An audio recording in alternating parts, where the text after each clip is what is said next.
In this video lecture, we'll be solving a numerical.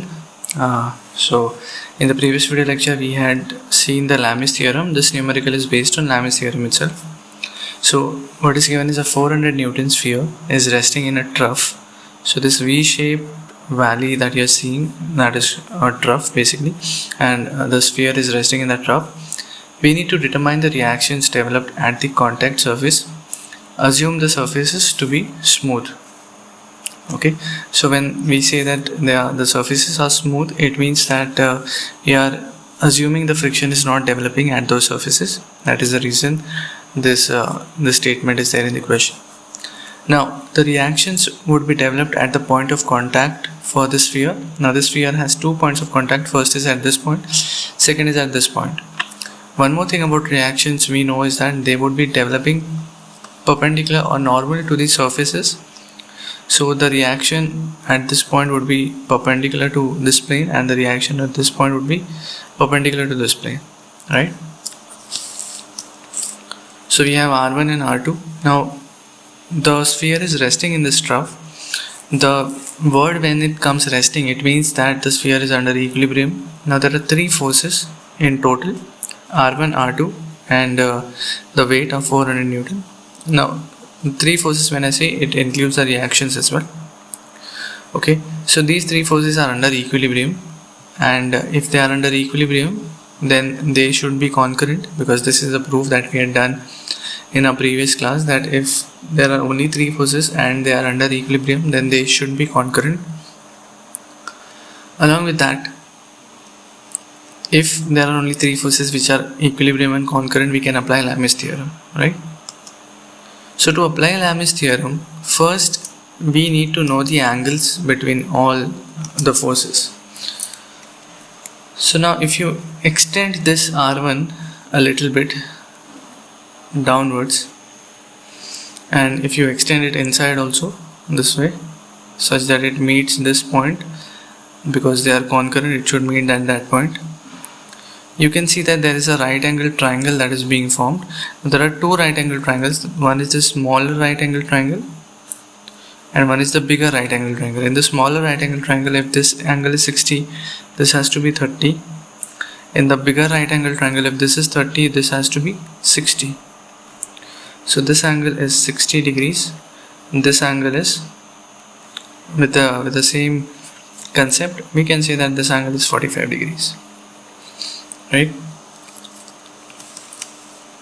So now for Lami's theorem, we should always extend these forces beyond, and we should find all the angles. So if this is 60, this is 45, this has to be 45, this has to be 60, this angle has to be 180 minus 60 minus 45, which is 75 degrees, and again the angle opposite would be 75 degrees, right? So now we get all the forces here. What we can do is, for Lami's theorem, you just take this force and move both the forces like this, right?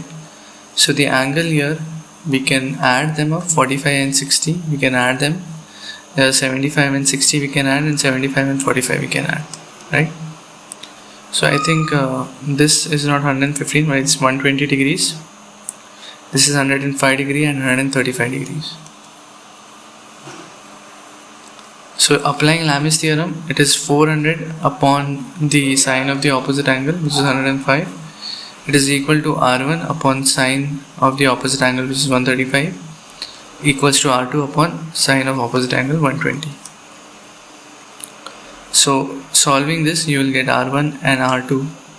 R1 is 292.8203 newtons and R2 is 358.6302 newtons.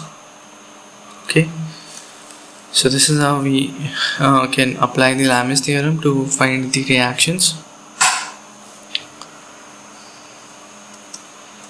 Coming to second question. So what is given is, a roller of radius r equals to 300 mm and weighing 2000 newtons is to be pulled over a curve of height 150 mm by applying a horizontal force F. Find the force required to just start the roller to move over the curve. Also find the least force required to just pull the roller when the string is connected at center of the roller. Okay, so there are two parts in this question. The first part is that we have connected the string to this point, and let us say that I am applying a horizontal force. What I intend to do is that I want to pull this roller such that it moves over this curve of 150 mm. Okay, now for time being, before we are applying the force, the two reactions that will be forming is at the 2 points of contact. First is this reaction R1 and second is this reaction R at this curve, because the sphere is touching the ground at these 2 points on the curve and on the ground itself. But when we start pulling the sphere with this string attached, what we are essentially doing is that this sphere will lift itself from the ground.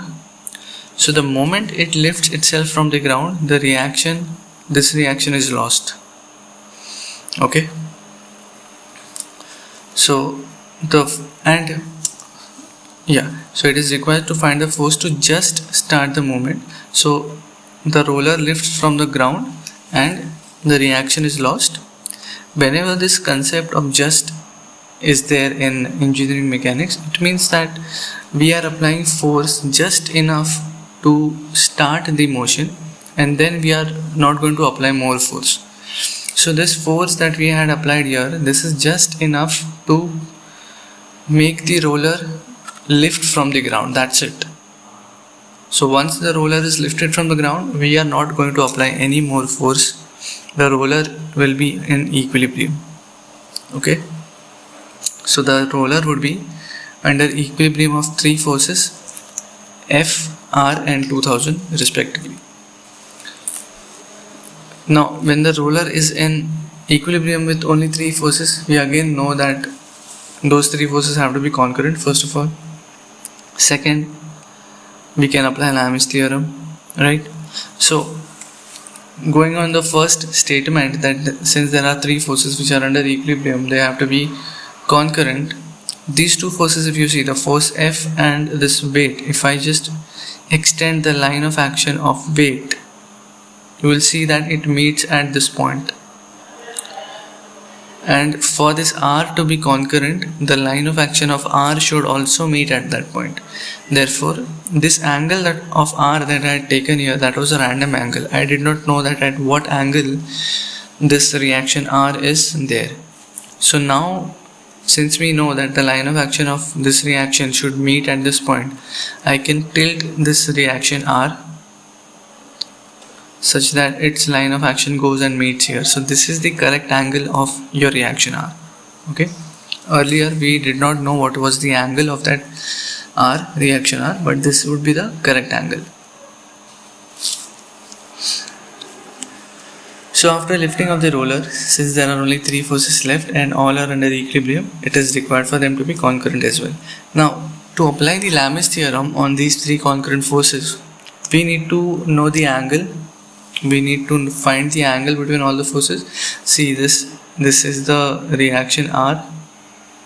Reaction R would be like this.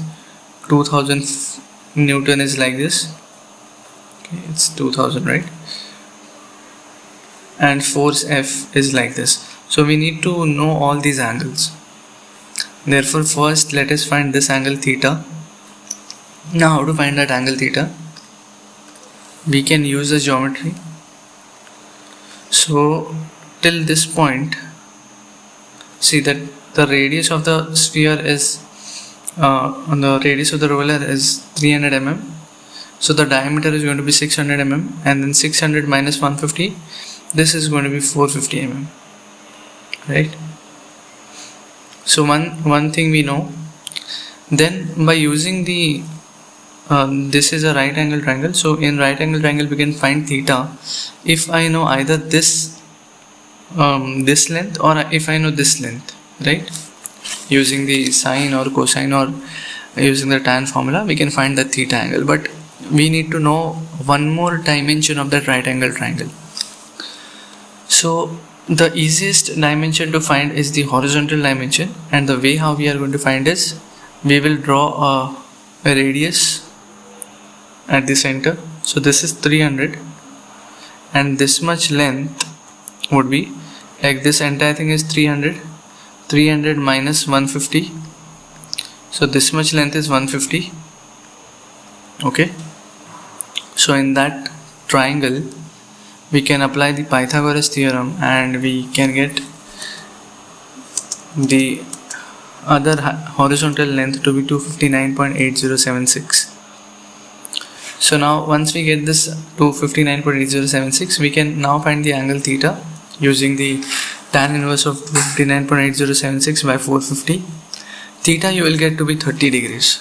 Okay, so after you calculate it, you get theta to be 30 degrees.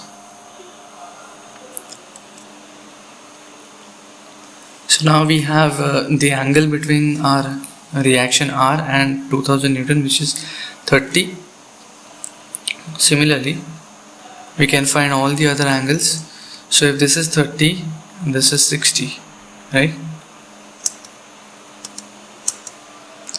And then we have to trace all the line of actions behind, such that this would be 30 degrees, this would be 60 degrees, this is 90 degrees, this is 90 degrees.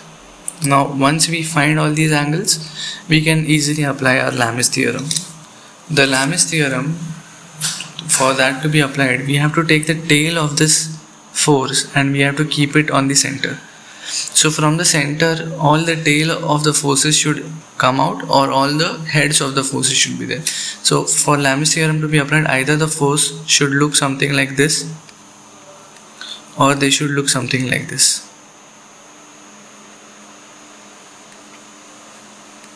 Okay, all the tails at the center or all the heads at the center.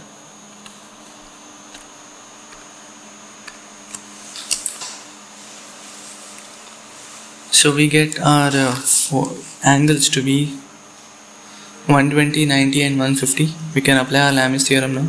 It is 2000 upon sine 120 equals to R upon sine 90 equals to F upon sine 150. So R we get 2309.4011 Newton, and F we get as 1154.7005 Newtons. Okay, so this is the minimum force that is required when we pull the string from attached at the top. Now part 2 is the second part, where we need to find the least force required to just pull the roller when the string is connected at center of the roller. Okay.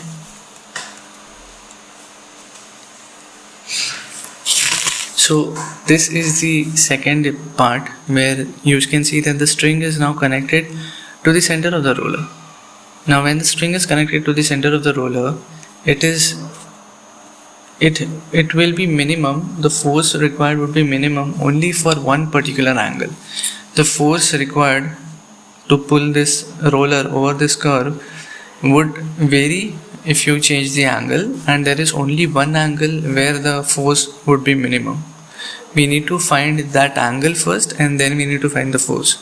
So you see, in this entire equilibrium, once we are pulling this roller from by applying the force, we are obviously lifting it from the ground, so that reaction won't be there, and then we won't be applying any more force. So again, the roller is in equilibrium under three forces itself, and those three forces need to be concurrent also. So therefore, from this condition, we can incline our reaction R, and we can say that the reaction R is such that it is concurrent to my other two forces, right? So this R is concurrent to other two forces. Now how this angle 60 degrees came, you can see in this triangle, this is 300,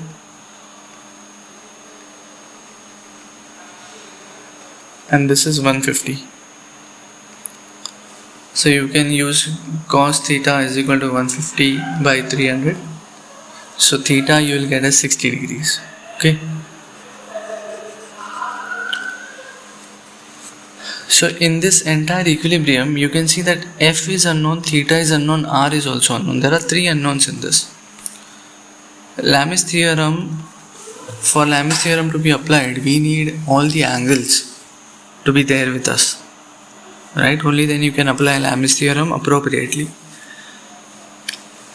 Here, since we know that this entire system is under equilibrium, what we can do is that we can say summation fx equals to 0, summation fy equals to 0, and summation m equals to 0. This holds true for the systems which are under equilibrium.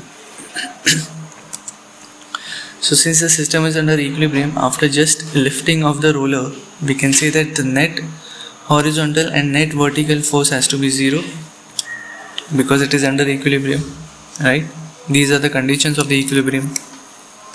So if I do summation fx equals to 0, I'll get r sin 60 minus f cos theta equals to 0.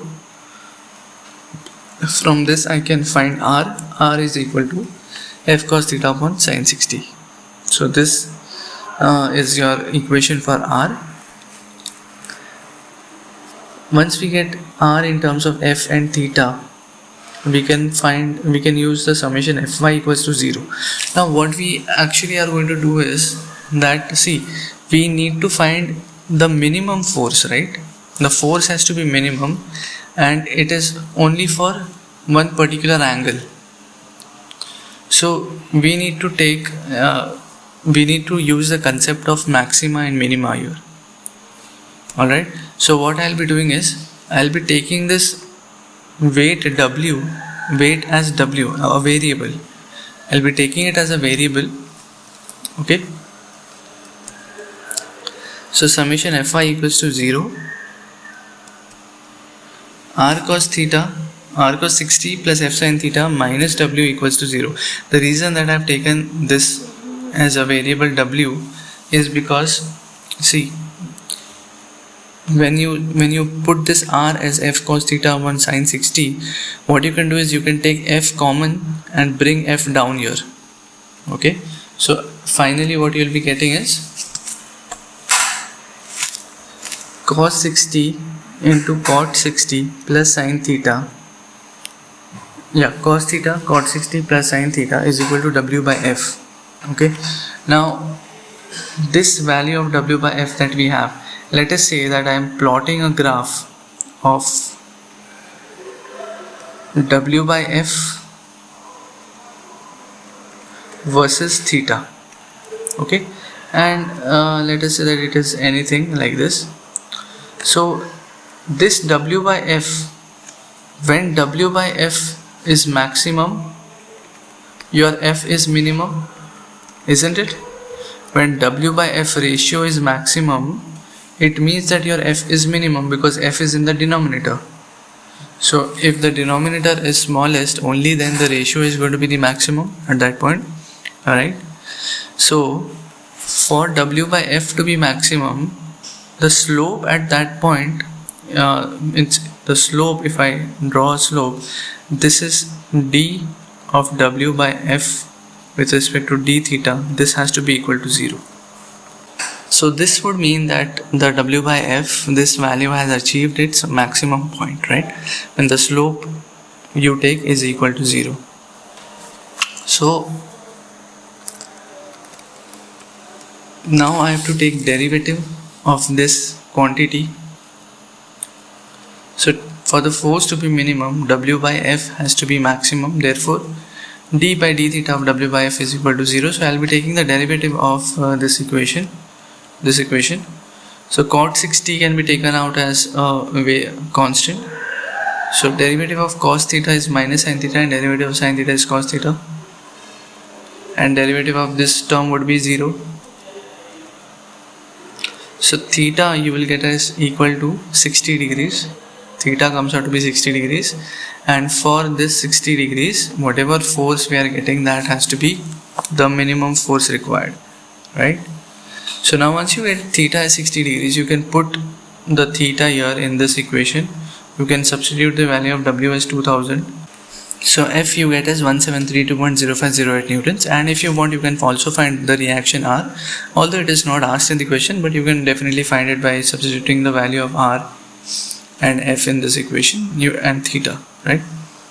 Now if you see that the value of F that you have got here is greater than the first case when the string was attached at this point and when it was being pulled.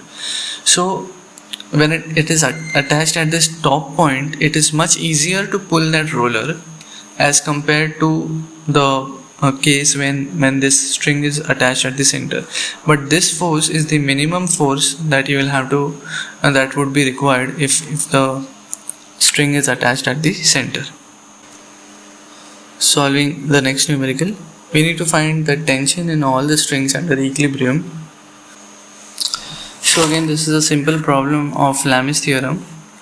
We have to find all the tensions in all these strings, taking the simplest point here. So you can see that point D has only like there would be a tension in this string BD and there would be a tension in this string DE, and there is just one force. So there are in total 3 forces, which is the perfect requirement of Lami's theorem. So we have this TDE, which is tension in the string DE, and we have this TDB, which is the tension in the string DB. Okay, DB or BD, whatever you say, it is equal, and there is this 250 newtons. So now we just have to find all the angles, then it would be easier for us to apply the Lami's theorem. So we have this 45 degrees here, this is 45 degrees, so we can say that this angle is 45 degrees, right? Then if this angle is 45, then this also has to be 45, correct? Then what we can say, this angle is 60 degrees, so this has to be 60, right? If this is 60, this is 60, and then the remaining we can find 180 minus 60 minus 45 is 75, and this side also 75. So what we have to do, we just have to add these two up, we have to add these two up and these two. Now we can apply Lami's theorem here. 250 by sine 105 is equal to TDB upon sine 135 is equal to TDE upon sine 120. So we find the tension in string DB and DE. Okay. After finding tension in string DB, the tension in this string BD, so we can say TBD is equal to TDB because that string is the same, so the tension also has to be the same. We have found TDB1. So when we choose this point B, we have now two unknowns. First is the tension in string BA and the tension in string BC. Tension in string BD is already found, which is 183.0127 newtons. We have tension BC, TBC and TBA. Now the question is that can we apply Lami's theorem here, because there are 3 unknowns. One tension is known, which is TBD. Can we apply Lami's theorem? That is a question, right? The thing is, Lami's theorem can only be applied to 3 forces, only 3 forces, but here we can see that there are 4, including all the tensions and the weights. So there are 4 forces here. We cannot apply Lami's theorem, but what we do know is that all are under equilibrium, so we can apply the conditions of equilibrium here, right? Which is summation fx equals to 0, summation fi equals to 0, and for a concurrent system we do not actually need summation m equals to 0 because that is already equal to 0. We had proved it previously. First we'll find all the angles, whatever angles are required for us to solve it. So 60 and 30 is already given. These are the only angles required. We don't have to find all the angles because we are not applying Lami's theorem, but we are applying the condition of equilibrium.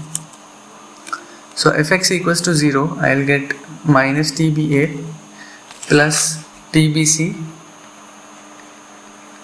sine 30, and then here it will be plus TBD sine 60. So there are 2 unknowns in this, TBA and TBC, fine. So there's probably not much that we can do now. We'll check for summation fi equals to 0 what we get there. So when we do summation fi equals to 0, what I will get is TBC cos 30 minus 183.0127 TBD cos 60 minus 200 equals to 0. Here you can see there is only one unknown, TBC. So we can find TBC. It comes out to be 336.6025 newtons, and this force or this tension, when I put in the first equation, in this equation, I'll get TBA/4. And see, you are getting all the tensions to be positive. It means that the assumption that you are considering, see, you have considered this to be tension, okay? That is the reason you are showing arrows like this. If you had considered it as a compression, then you would have shown the arrows like this. So it means that you are already assuming it to be under tension, and then you are getting all the positive values. It means that yes, they are under tension. That is correct. If you would get a negative value here for TBC or TBA or anything, you get a negative value, it means that those strings are not under tension, but they are opposite to what you have assumed. They are under compression. So if I substitute TBC here, I will get TBA as equal to 326.7949 newtons. So that's it for this lecture. In the next lecture, we'll be learning some more numericals. Till then, take care. Thank you.